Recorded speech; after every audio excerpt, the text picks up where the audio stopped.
Et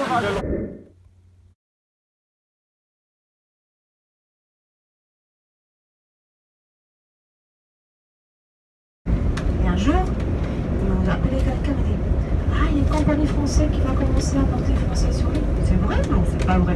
Oui, il s'appelle Thalasso numéro 1.